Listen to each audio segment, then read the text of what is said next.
All right, we're going to start in a couple of minutes. So this is your opportunity to go use the restroom to get more food, more coffee. There's plenty of baklava back there, so go get some more, but please do so, and then we will convene in a couple of minutes.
Good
morning.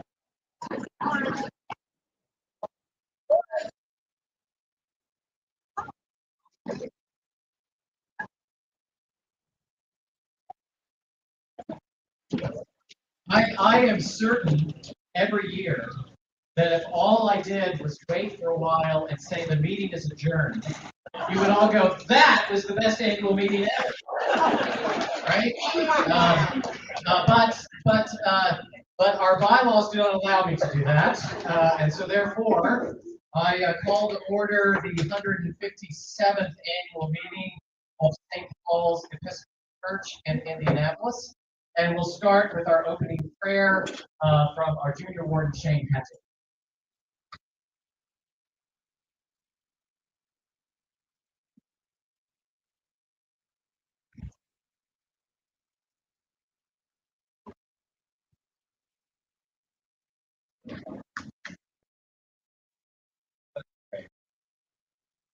Dear God, pour out love, grace, assembly of your faith. Ignite in us passion and confidence to do the work of all us. Keep our hearts centered upon our love and fill us with courage and resolve to do all not only this day, but every day. All this holy creature, blessed.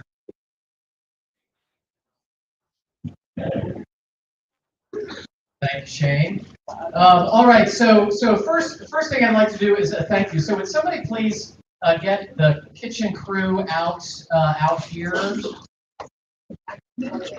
Encourage everybody in there to come out. And I want to say something here before we express our thanks.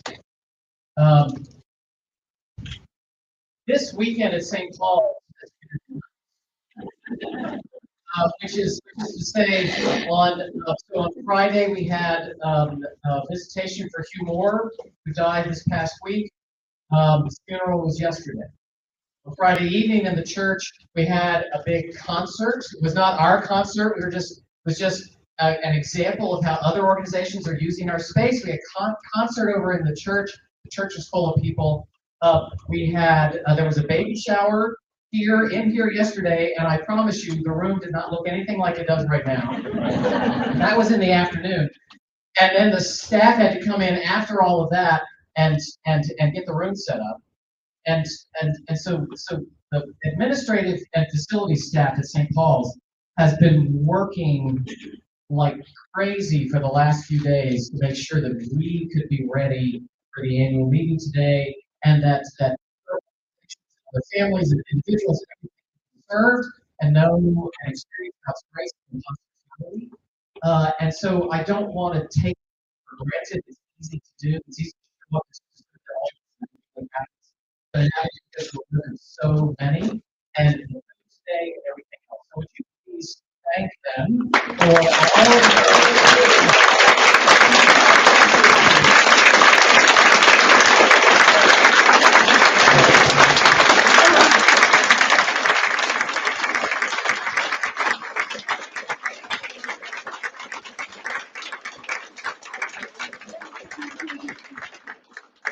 and there's still baklava available, so.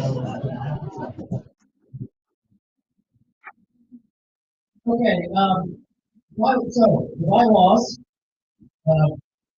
bylaws recently restated and amended. The bylaws require a quorum of 33 1/3% of last year's average Sunday attendance, which was 261.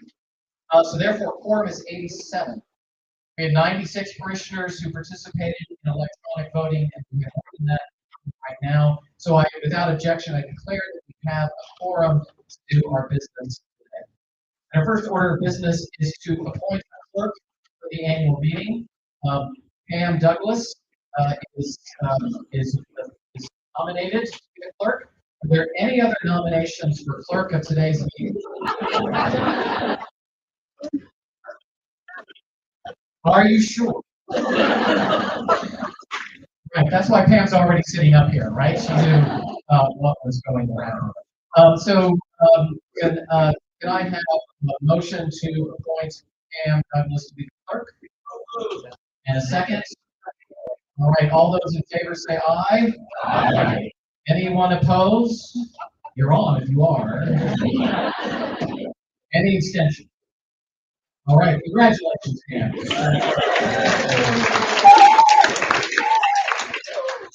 Okay, so now we for the minutes of the 156th annual meeting. Now we had 96 of you who voted to approve the minutes.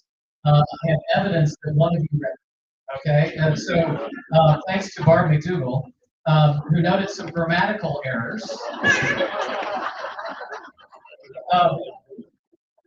And so I'll just note in the minutes for the record here, on page 2, paragraph beginning conversion from line 3, change from health to healthy. Same paragraph, line 4, changing to live. And then same page, item 3, there was a semicolon just sitting there with no relationship to anything. And that has been removed. All right. Yay. So thank you, Barb. Thank you. It's always good to know that somebody actually reads them and pays attention to that and everything else. So this is good. So what I need, because the minutes have now been corrected, so we have to vote on them again. So I need a motion to approve the corrected minutes of the 156th annual meeting. And a second? Okay, all in favor, say aye. Aye. Any abstentions? All right, thank you very much. Excellent. Okay, so now we're going to move on to elections, and we're going to have a report from the nominating committee. And Laura Cummings is an outgoing member of the vestry. Her really, truly last official duty on the vestry is at this table. The outgoing members of the vestry form with the rector the nominating committee, and be appointed. So the board was also on the nominating.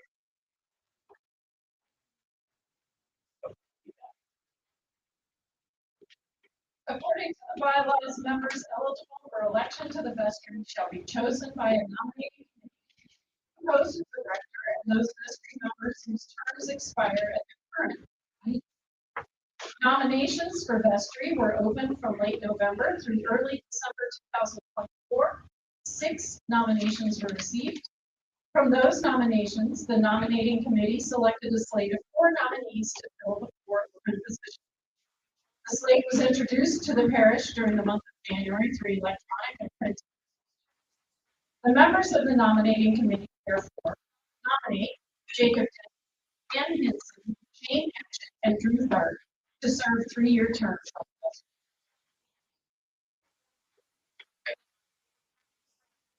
So without objection, I declare nominations closed. All voting was accomplished electronically, with voting open from January 30th to February 6th. 96 members indicated all voting in favor of the slate. Therefore, without objection, the slate is elected to 3-year terms on the vestry. For those of you who were just elected, would you please stand? So we can see this Jacob and Anne.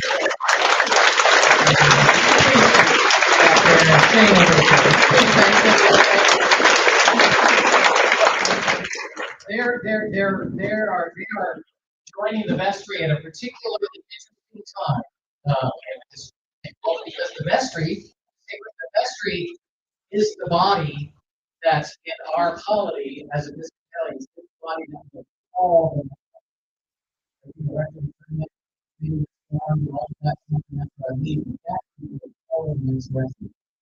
so please, I encourage you to pray for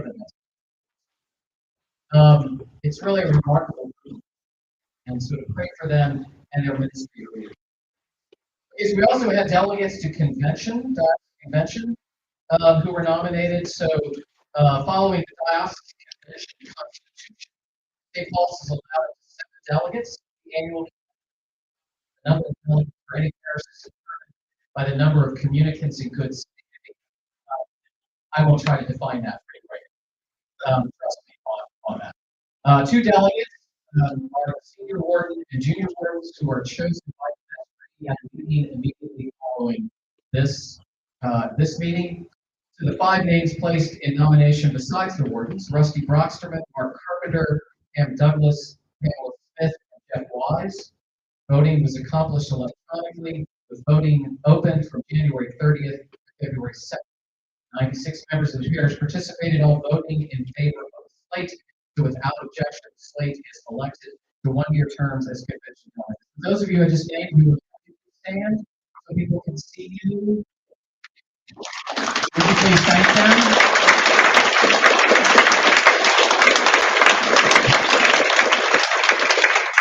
As convention delegates also could be very interesting for them. It's entirely possible, if not likely, that diocesan convention next fall will be voting on a proposal to reunify the Diocese of Northern Indiana with the Diocese of Indianapolis.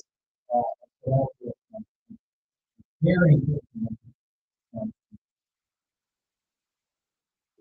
All right. So before I make my annual address, I just want to make a couple of announcements. And in keeping with our mission of sharing Christ's love and striving for justice. So the first one may not seem like it's particularly important, but we are moving the archives. How many of you know where the archives are? Yeah, that's what I thought. Right. They're actually in the corner by the east door over here that most of you do not enter. So you will not see it. We're moving them up to the 2nd floor, in part because they become more accessible that way in a room that's bigger and allows things to be displayed. It allows people to go in, and there's chairs in it so someone can sit and look at these things and all the rest. So it's going upstairs near the office, the church office. The other reason we're doing it is because we're creating in that room down here, we're creating a cool down room for our parishioners who are neurodivergent. And sometimes they get dysregulated. And when they get dysregulated, they need a space that is safe, that is in which they're not going to harm themselves, and they can go and they have a chance to communicate. That's something that we very much need for our parishioners here. And so that is, so moving the archives is actually a part of our mission.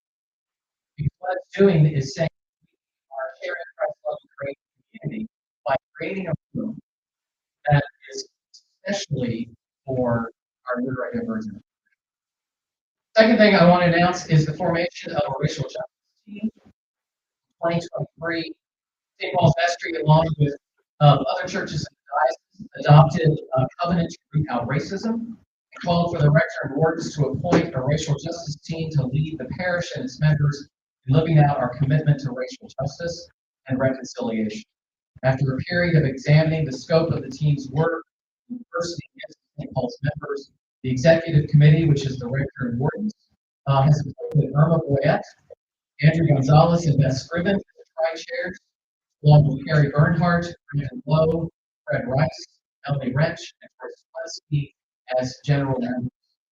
The charge of this team, which begins its work this month, is not to do the work of racial justice for the rest of St. Paul's, but to engage our whole congregation in reflection on our racial history and current context, experiences that broaden our learning and help us build relationships in the community, and action within our congregation, city, and state to make our policies, practices, and culture truly equitable and just for all people.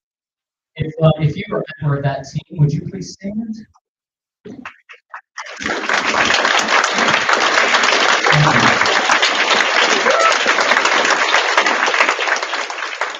I have no doubt you'll hear more about that work as time goes by, but I do want to say that if you have questions about it, then you can talk to Irma over here, or you can talk to Beth or Andrew over here, and they'll be more than happy to talk to you about that.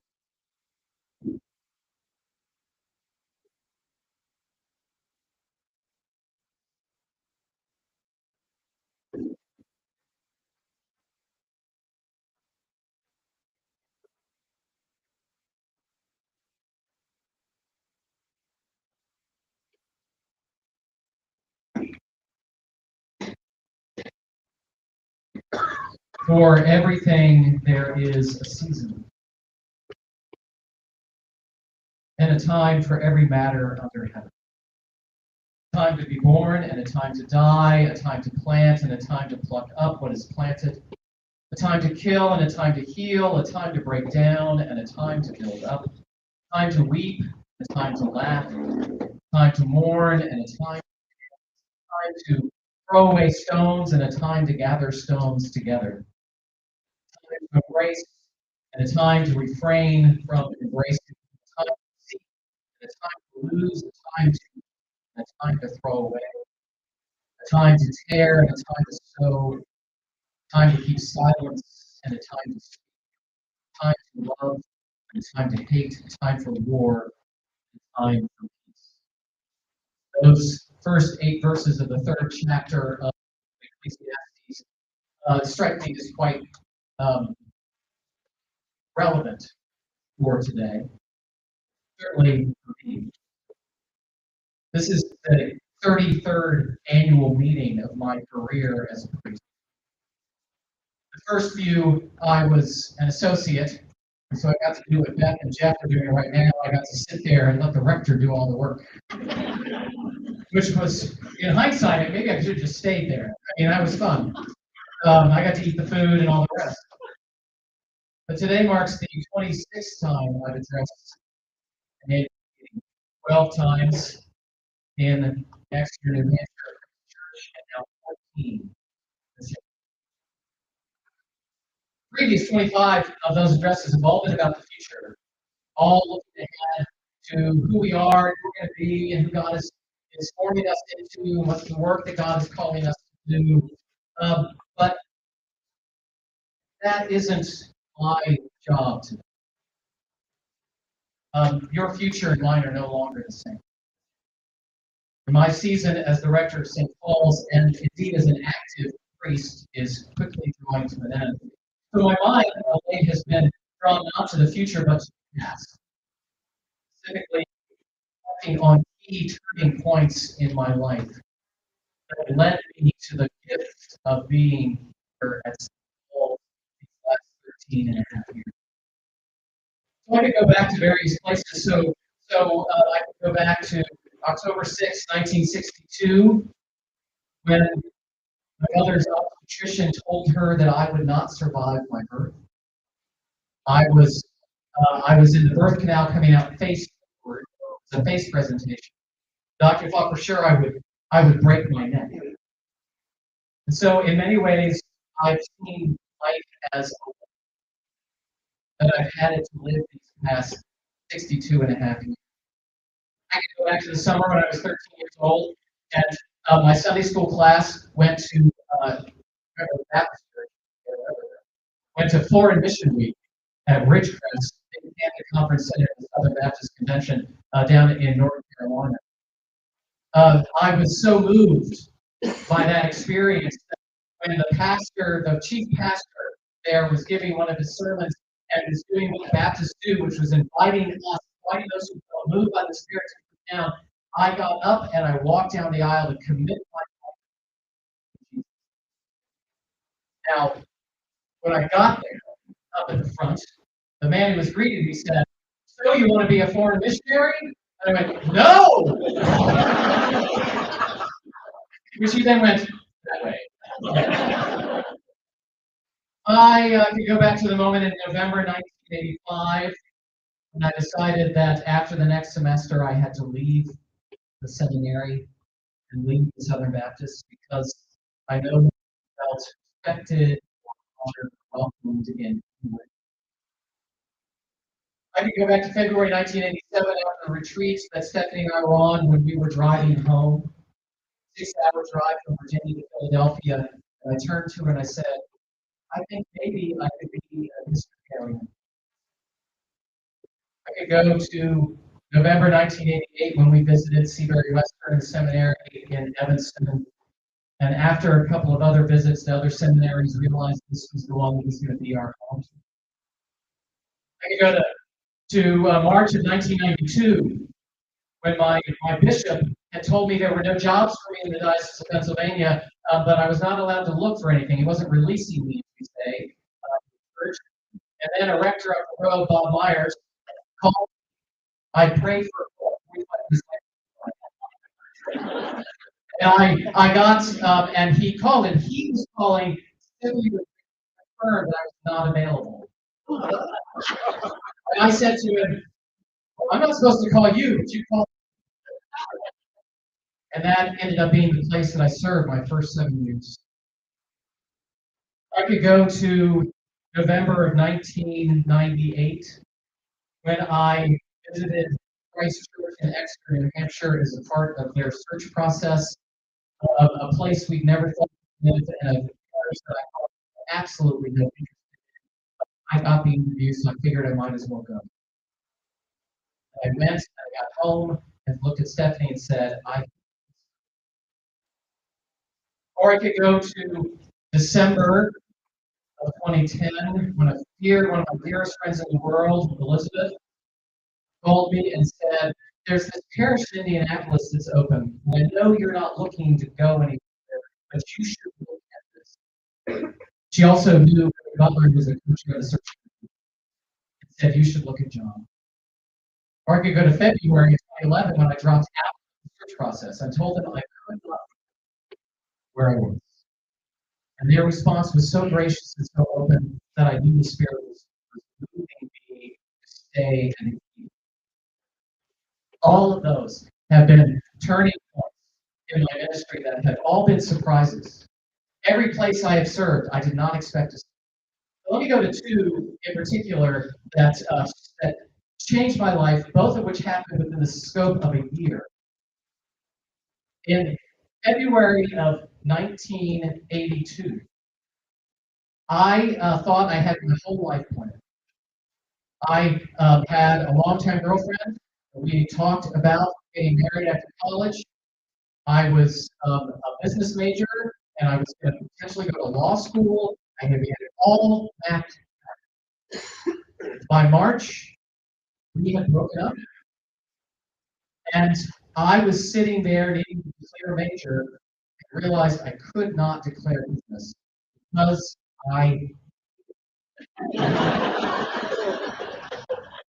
and I was only doing so because my father was paying my tuition, right? So I was sitting in the music listening library because I was taking a music history class, and I was listening to some symphony by Mozart. I don't remember which one. And as I was listening, I had the course catalog in front of me, just like desperately searching for something, and it fell open to. At that moment, everything stopped. And there was a voice, not an embodied voice or anything like that, but some voice that said, "This is what I want."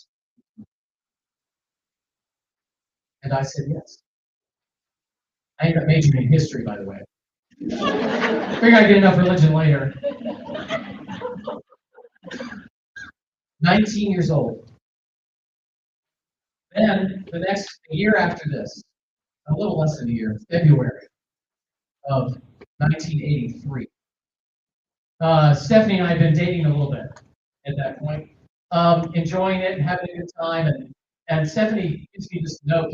I live off campus. I take it back to my apartment to read it. And it's this whole note from Stephanie about, "Oh, I don't know, I'm not sure, I don't know, it feels like serious, but I want to be serious, you're not ready," all of this stuff. And I'm like, and I'm reading it, I'm like, "Oh, great. I was a junior, she was a freshman." Ugh. Kids these days. So I was like, fine. So we were rehearsing Fiddler on the Roof. I was modeling the Taylor, she was in the chorus. Just saying.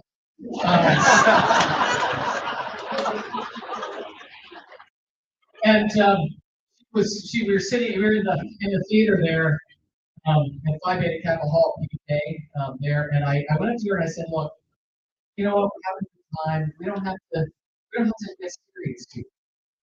Let's just enjoy what we're doing." So I went in to rehearse, and then and I just stayed at rehearsal. Those in the chorus got to read. And I go back to my backpack, and there's another note from Stephanie that says, "Come drop by your room when you're finished." And I'm like, what am I supposed to believe here? And I thought, there's no way I'm going back to that dorm room. I'm not going to do it. So I was walking back to my apartment, and there were two ways that I could go. One more direct than the other. I took the indirect way, which was going to wind my way by her dorm. I walked that way. I was like, I'm not going in. I'm not going to go in. And then I got to the dorm, and I went in. And they said, "Well, I'm not going upstairs to a room. I'm not going to do that." And then I started going up the stairs, and then another member of the cast walks by me and says, "Oh, are you here to see Stephanie?" And I was like, "Well, now I have to go."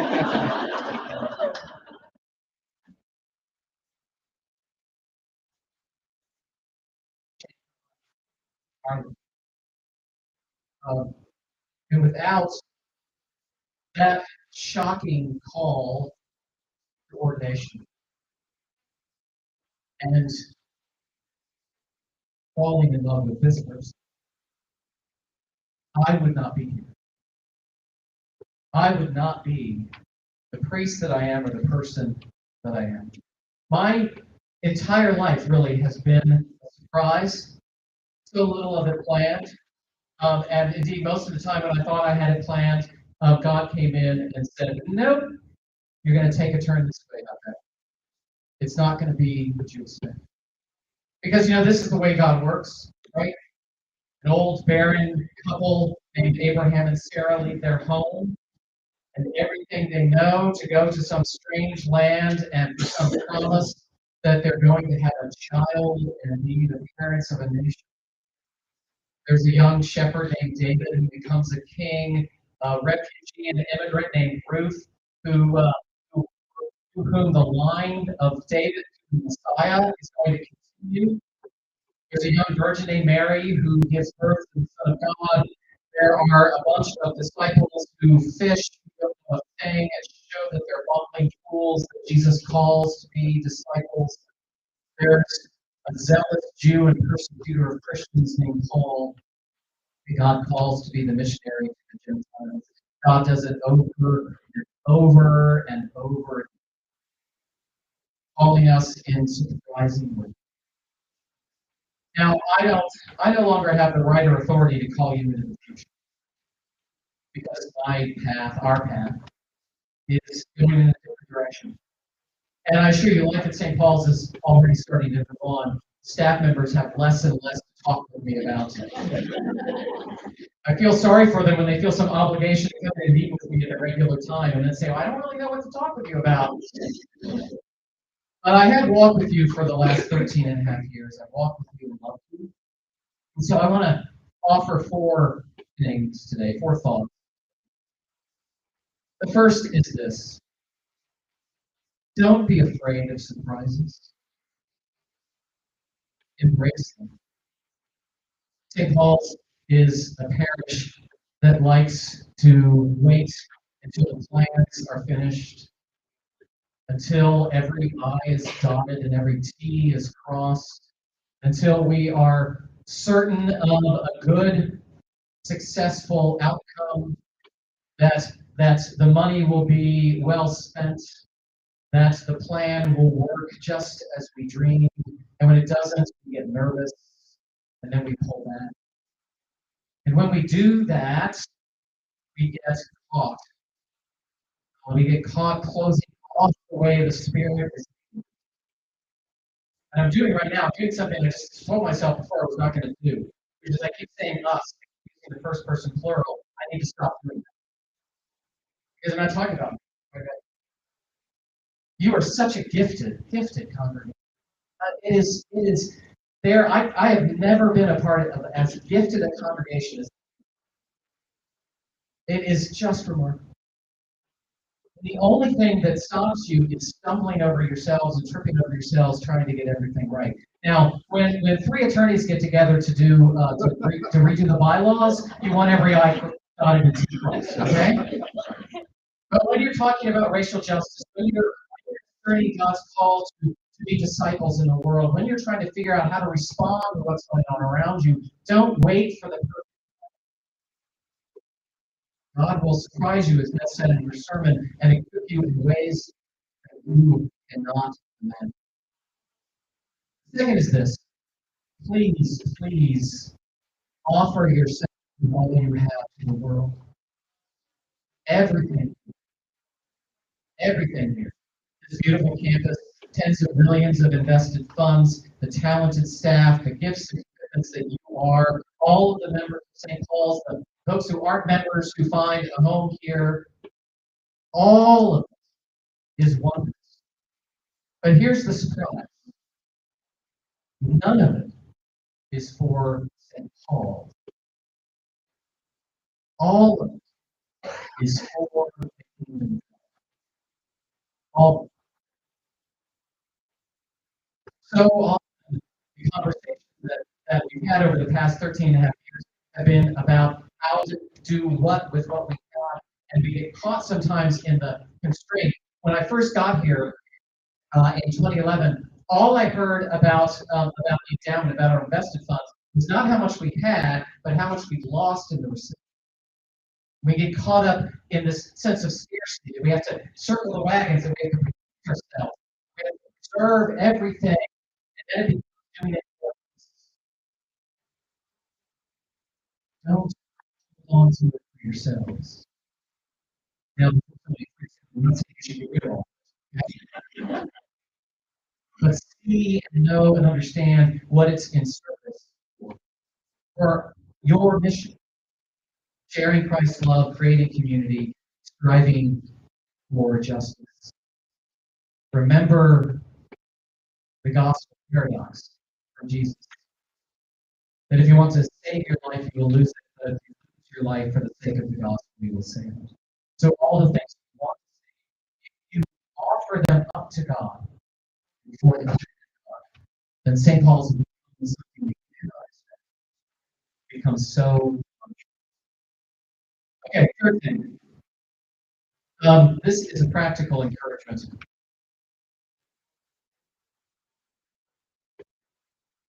And I know I'm going to say this with any. I'm not totally confident this will actually happen because I'm using my authority here.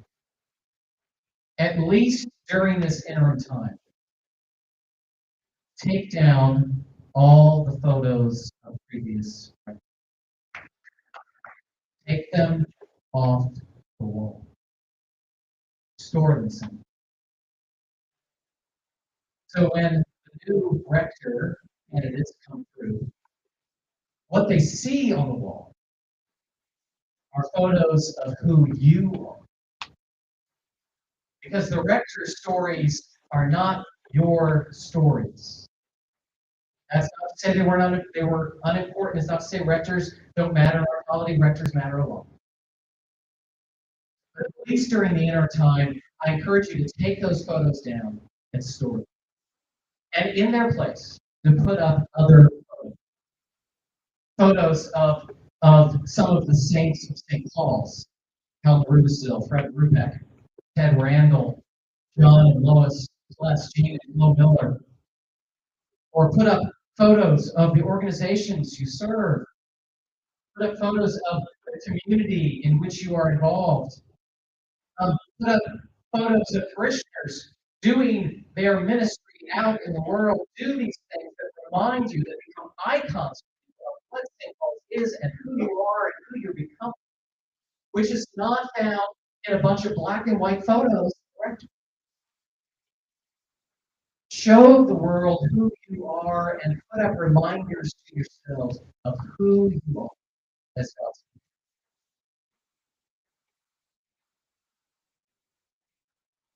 The last thing is this. My last request of you is for you, please, to let go of me as I need to let go of you. A lot of people have come up to me and have expressed their grief that we're leaving, Stephanie and I are leaving, and I'm grateful for that. Could be the opposite from that, wouldn't be good. Wait, you're still here? What's going on? And sometimes I say, well, Stephanie and I have to let go of everybody. And as much as we look forward to what this next stage of our life is, oh my goodness, it's still. But the only way for us to live into whatever it is that God has called us into, whatever surprise that is for us to let go. And for you to do the same thing, to be open to God's surprises, you need to let go of us. You need to let go. And what that means is that when the interim rector and the next rector come, that you don't constantly tell these people what John did or how John did it, unless they ask, right? They might say, tell me how he did it, and then you need to understand that when they get the answer, they're going to be like, great, now I know how to change, right? A new rector is going to change, and is going to change things with you. And there are going to be things that this new rector is going to do that you're going to go, oh my God, that is brilliant. That is fantastic. Why didn't that happen before? And it's okay. You're not somehow being unfaithful to my memory. To recognize that there are strengths that I do not have. And that there are things that I have missed that could be. It's okay. It's okay to move on. It is what parishes do all the time. For everything, there is a season and a time for every matter under heaven. A time to weep and a time to laugh. A time to mourn and a time to dance. So it is, in some ways, a time to weep and mourn. Because the grief is a sign of the depth of our love for each other. But it's also a time to laugh, dance, celebrate, because every ending is a new beginning, and because we are resurrection people. And we trust that in every loss there is new life. So it's time for my ministry to end. It's time for yours to continue. Because, and this should be no surprise, all the stuff you do will keep going. Shrove Tuesday, Pancake Supper, Ash Wednesday, Easter Day, baptisms, funerals, weddings, godly play, youth group, choir rehearsals, faith in action initiatives, Sunday worship, and all sorts of new ministries you haven't even thought of. They're all going to keep going. They're going to keep going because your parish, it always has. Thank you.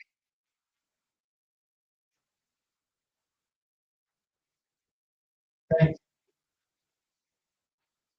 for inviting me to be a part of it. What a glorious surprise. It's all.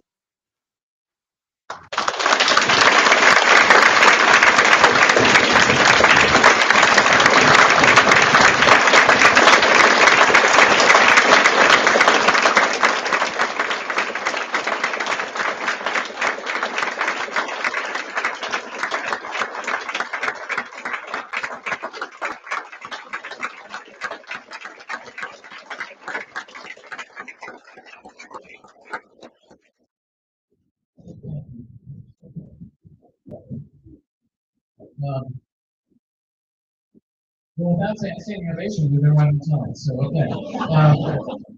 Thank you. At this point in the meeting, we normally have the financial report, but as many of you know, we presented the finances in detail last week at the forum. And so there's information in the annual reports about the finances. We're not going to repeat what was said last week because of that detail. Dan Thompson and Bruce Eden here, over here, treasurer. And Dan is back here in the corner. Not avoiding you, just be in the corner over here. So does anyone have a question from either last week's meeting or something in the reports that you would like to? Yes, Mark. Yeah, why don't you come up here so.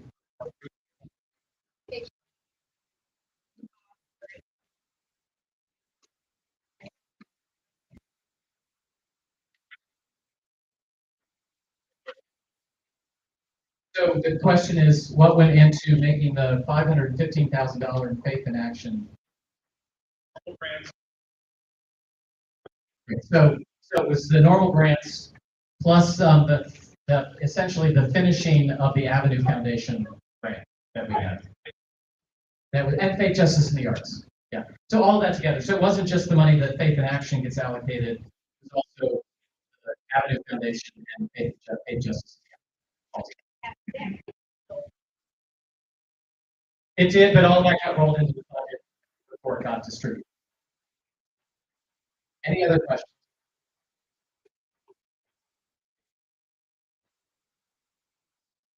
Okay, if not, I'd like a motion to receive the financial report. That is, and a second. All in favor, say aye. Aye. Any abstentions?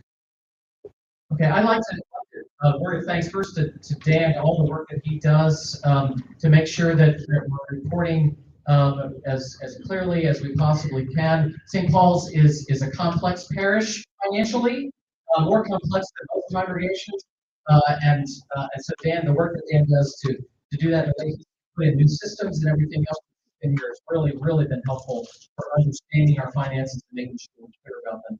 Also want to say thanks to Bruce Edelin. Bruce has served as treasurer for the last 2 years. He was on the vestry before that. He's now agreed to be the non-vestry member on the finance committee. So thank you, Bruce, for continuing to say yes. Although he did say no to any attempt to make him the treasurer again. But Bruce has been extraordinary in terms of helping us to really continue to focus not simply on the money, but on our mission and the importance of investing in our, not just investing in the money, but investing in our mission of St. Paul's. Please thank Bruce for his service.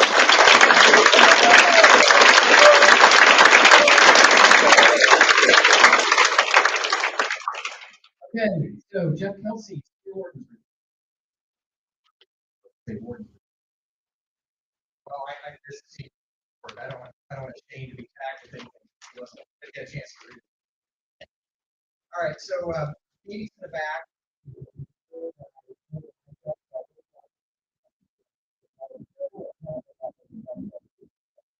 I want to just add to what John said. We have been blessed in my time. Some fantastic finance from Chris John over here for a long time. Bruce today, and on a day-to-day basis. I mean, all these folks have been really helpful for us bring that perspective industry and also in. So Bruce, you've just been a great, calm and steady voice any financial discussions this year. We've had a lot of them. So, yeah. Pam, I know you're ready to go. I know you're you lean on it. Thank you. All right. So, thank you. One of the things that we did this morning over here helping set up the vestry, so I only came into the service very late. But I just want to note again how powerful voices our choir provides. I'm going to add a little bit, Katie, like a script. But I just, there's so much perspective and power that's brought in with our songs, those voices that they bring to us. We're just so blessed to have that extra in our service. So we did want to thank the choir, thank Brad.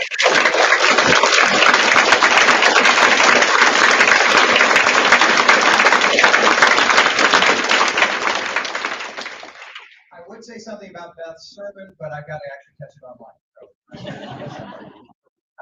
Before we get my other remarks, I just want to note something from John. Because we have a weeks with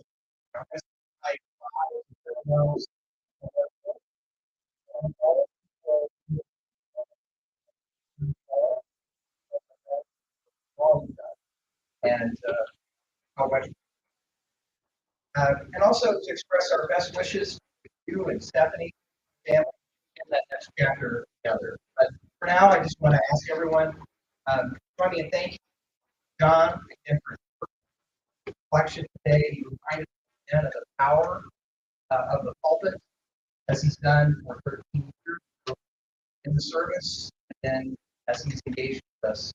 Thanks again for leading us through once again. Great last week. Joining, thank you.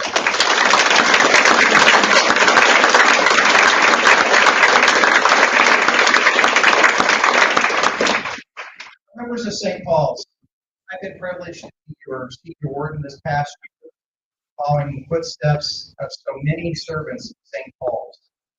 Barb Pierce, Matt Ellis, the ones in future best members.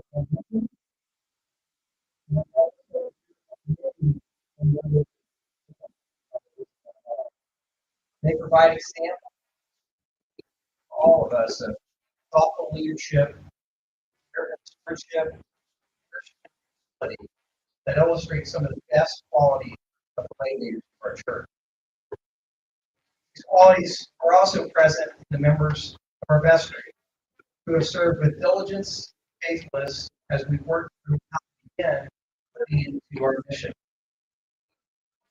As you heard last week, this week we sought to align our budget tasks, creating community, driving justice, and sharing Christ's love. And that, as we go on next year, we consider manage renovation debt, setting a goal to best position St. Paul's for the future. We revise our bylaws, main mundane task, sure, but one that is really helpful for us to update how we operate, and like good governance. That is so important as we transition to first interim record and a civil record. I had occasion to be complimented on how much we do in our operation and to have good communication. And our bylaws, things like that, while you're talking, are ways to help us with that. So that's a really important task. But in addition to that, we helped initiate new ways of engaging with our wider community. For the teams of Faith in Action, the Advocacy, Equity, and Justice team, and then as you heard this morning, the Formation. Those groups, so important to engage in outer role, help this work. So I hope you'll consider how you'll. Since John's announced his retirement, the vestry has also begun planning for what's next. As you know, we've initiated the search for our interim rector. We've been coordinating with the diocese to understand and plan for the transition. They've been fantastic.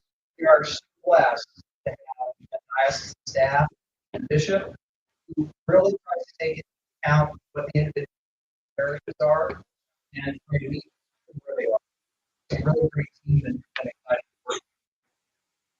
The other thing our hosts have been doing every week is meeting with many of you, right? Trying to answer questions, understand your concerns, and it goes back to our groups that we call again, transparency, learning what you know. In the last 4 weeks alone, we've met on average once a week on transition issues with emails and other updates. And Case is hopefully going to slack off here at some point, but that's the nature right now. They're engaged. I've been particularly grateful for Laura, Larry, and Caitlin for leaning in these last few weeks, even though their times of service here they're in. They did not take their senior semester. They have been really active, faithful service to St. Paul's. Would you join me in thanking them and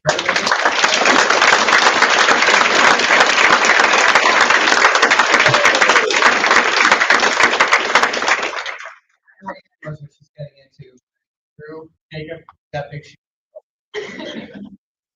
So I hope all of you had a chance to read John's message, annual report.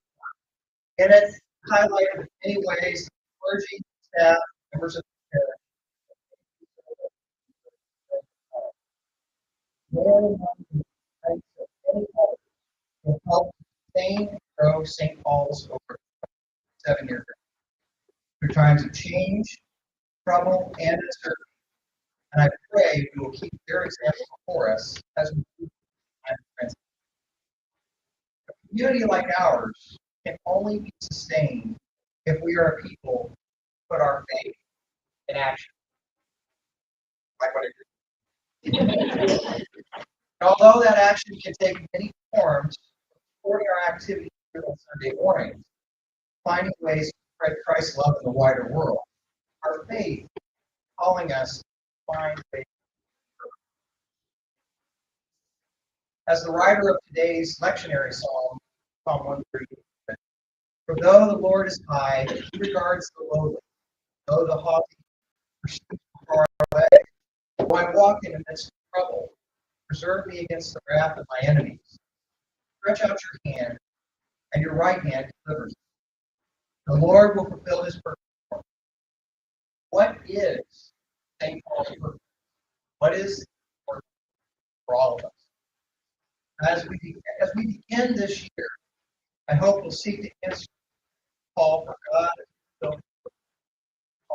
I hope we work together to how God that purpose is. Time of transition, but we should not lose sight of the reality that we live in a world where many feel unsafe, anxious about the future, and it can be tempting to close the door, both literally and metaphorically, and hope it all blows over while we focus on our own transition. But that's not what the communion has taught us today. Here I am, Lord, this is I. I have heard you calling in the night. I will go, Lord, lead me. I will hold your people in my heart. That's our task. Right? Think about what the future holds for us for all. How are we being that brings people in out of the world? I believe we're do that. I think for this church know that God calls us more. I believe the people of this church are working hard to figure out how to use gifts that we have been so privileged and blessed to improve the lives of others. And I believe we are working to follow God's call to care for the lowly, help those. I had occasion this week to talk about St. Paul's. And as John said, we have so much talent, so much to offer the world, both in our church and our diocese. I'm grateful to be part of such a community. I look forward to your together. God bless this church.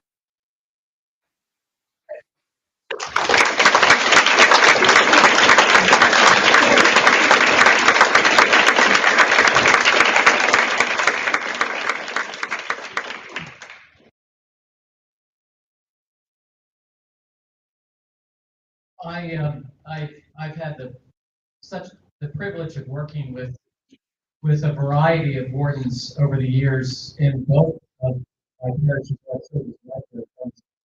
And I've always been always one of the wonders of the way God works is that it always seems as if the people who are the senior and junior warden at any given time are actually the right people for this time, whatever's going on.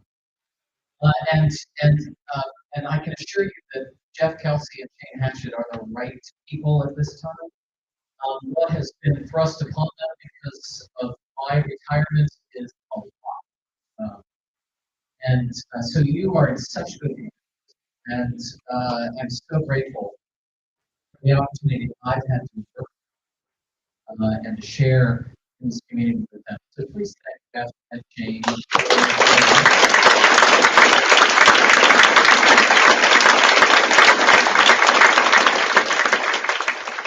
So I do need a motion to receive the senior warden's report. And a second? All in favor say aye. Aye. Great, thank you very much. So this is the point in which I do recognitions. And I wrote, if you've read the report, then you've seen my recognitions in there. And I tried to be as comprehensive as I possibly can be over the 13 and a half years that I've been here as the rector. And I'm not going to go through all that list because it'd be too long, to say the least. If you have served on the vestry since 2011, would you please stand?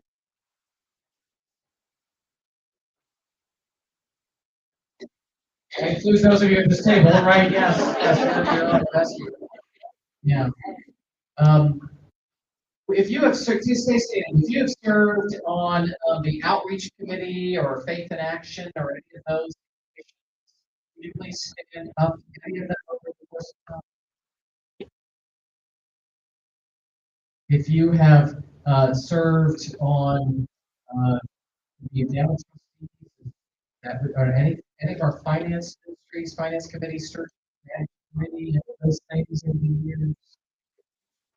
If you've taught in godly play or been a chaplain for the children's chapel, or helped with youth ministry, if you have brought snacks, hey, those are important, let me tell you. You wouldn't believe how much I heard about donuts when I got here. If you sing in the choir,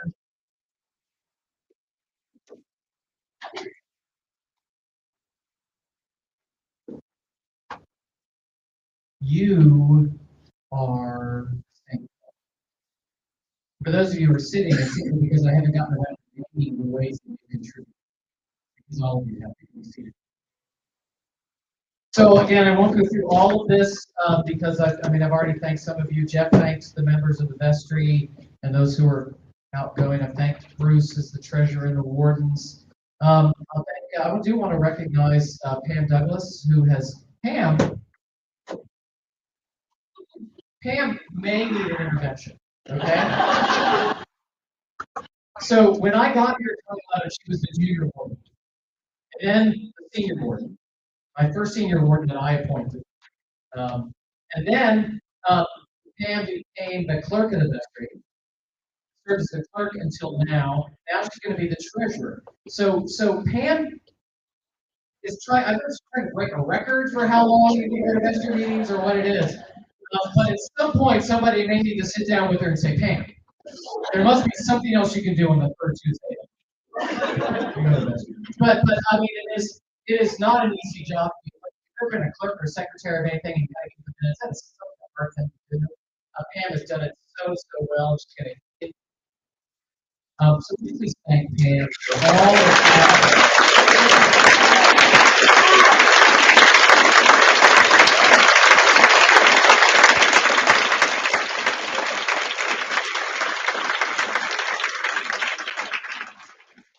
I also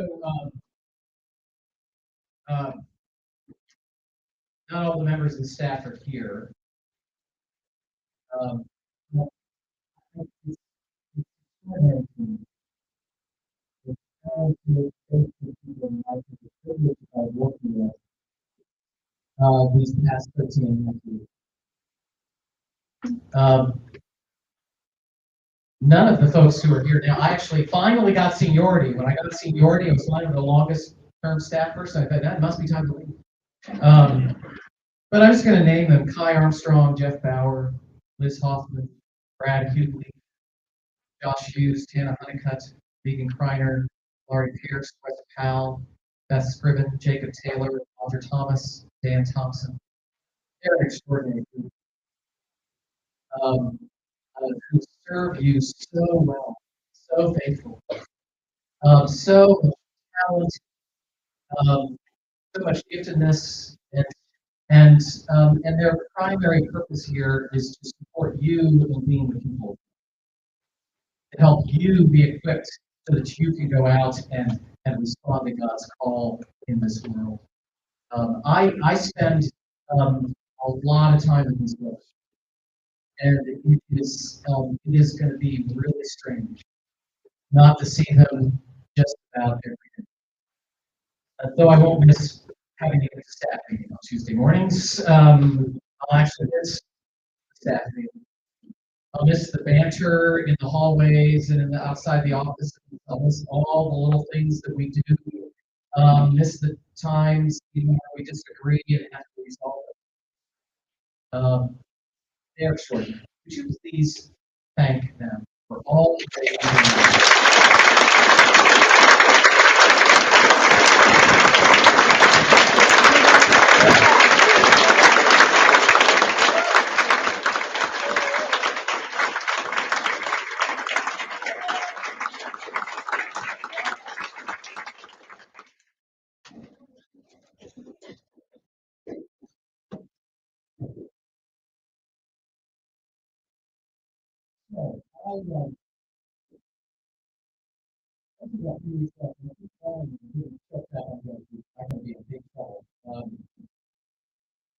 Every year, Stephanie tells me that I do not need to recognize her.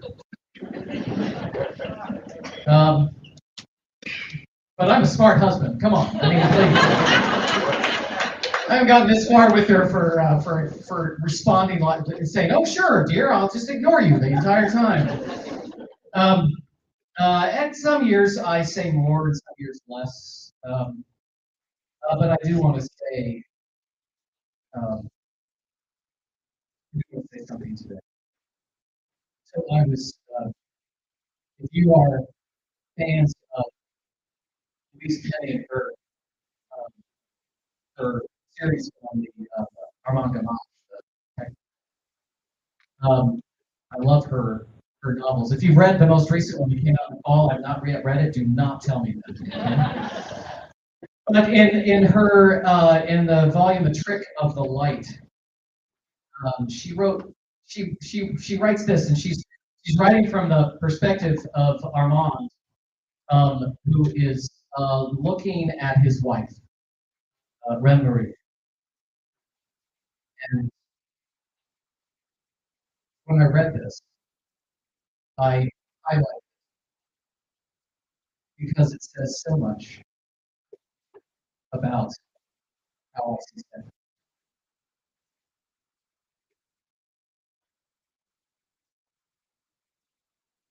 Watching Reine-Marie as they sat on the balcony, Gamache was once again struck by the certainty he'd married above himself.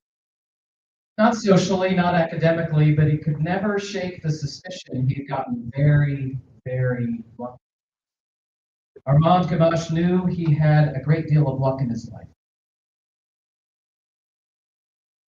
but none more than having loved the same woman for 30 years, unless it was the extraordinary stroke of luck that she also loved him.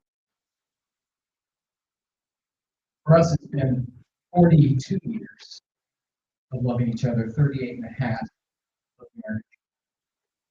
Stephanie has been an extraordinary rector's wife, in large part because it took her about 30 years to figure out that people notice the rector's wife. Because she's never called attention to herself, but has simply been who she is, this spirit of joy and hospitality, love, who has this presence that just lights up a room and makes everyone that she is with feel seen and heard and noticed and valued. And she's done all of that not because she's supposed to as a rector's wife, but because it's just who she is. And the support that she's given me has been. My retirement is hard for her. It could be harder once I'm actually home alone. But she's losing you without it being her choice. But that love that has sustained us will continue. And the God who brought us together will continue to do in this next. Would you please thank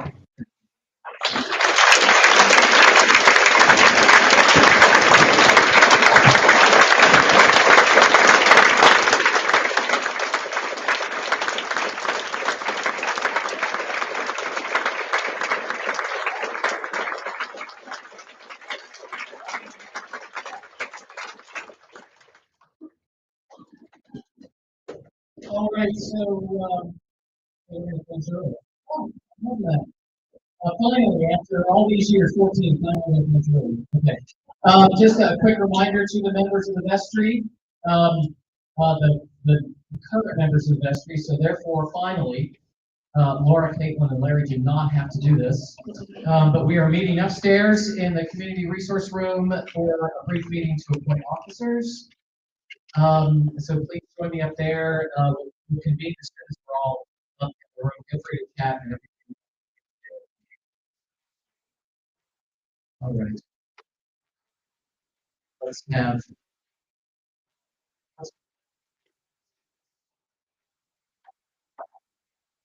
O God, you have called your servants to ventures of which we cannot see the ending.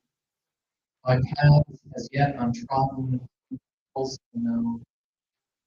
Give us faith to go out with courage, not knowing where we go, but only that your hand is leading us and your love is supporting us. Through Jesus Christ, our Savior. Yes? Yes? Do we have new business? Okay.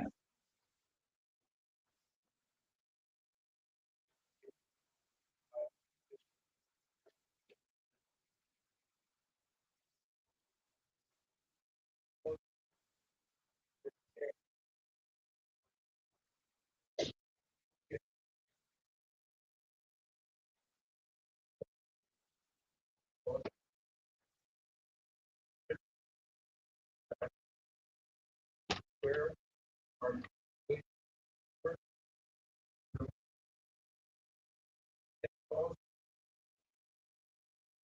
are you? Whereas my brother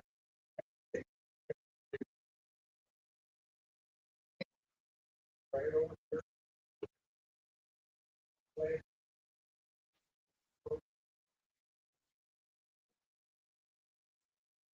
Thank you, David. We'll keep I'm going to let Christ Church hold on to the cathedral status. And let the bishop figure out where cathedrals will be if the reunification even happens.